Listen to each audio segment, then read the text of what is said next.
So our task is to simplify the fraction that we have here. Before we can do that though, we need to make sure that we have a good understanding of a few concepts. First, we need to be comfortable with the distributive property of multiplication.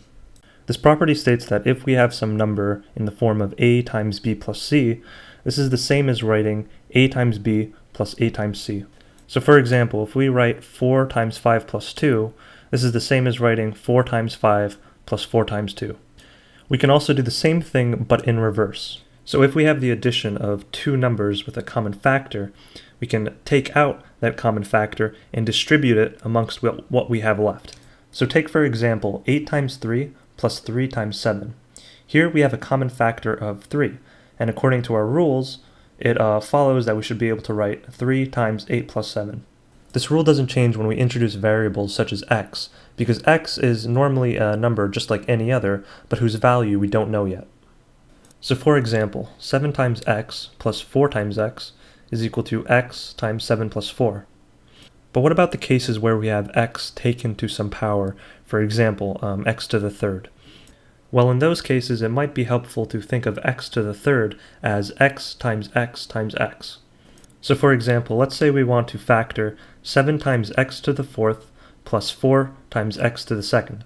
Our first step would be to rewrite it in a way that we can clearly see our common factors. Once we do that, the rest should be easy. When factoring numbers, it's also very helpful to remember that a number like 30 can always be rewritten as 2 times 15, or 3 times 10, or 3 times 5 times 2, and so on.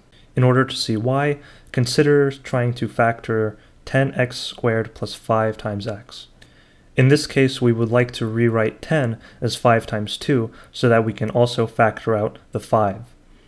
In addition to the distributive property of multiplication, we also want to remember some properties about multiplying fractions.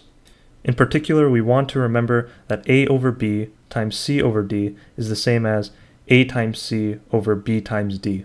And once again, we want to pay special attention to the reverse. So a times c over b times d is equal to a over d times c over b. In order to understand why, let's consider the fraction 5 times x over x. We want to simplify this fraction, and in order to do so, we're going to rewrite this fraction as 5 over 1 times x over x. And the reason why we can write 5 over 1 is because we can insert a 1 wherever we would like, because 1 times anything is equal to itself. So now we have these two fractions, but we know that anything divided by itself is equal to 1. X over x, in this case, is equal to 1. So all we are left with is 5. Now with all this knowledge under our belts, we should hopefully be able to simplify this large fraction. So the first step in simplifying this fraction is going to be trying to factor out whatever we can from the numerator. And after rewriting the numerator a bit, we can see that we can factor out a 2 and an x to the fifth. Now what we need to do is to rewrite the fraction in a way that will allow us to cancel out the 2 and x to the fifth. And we can do that like so. Because dividing by -1 is the same as multiplying by -1, all we have left to do now is to distribute the -1 across all remaining terms, and after we do that, we have our answer.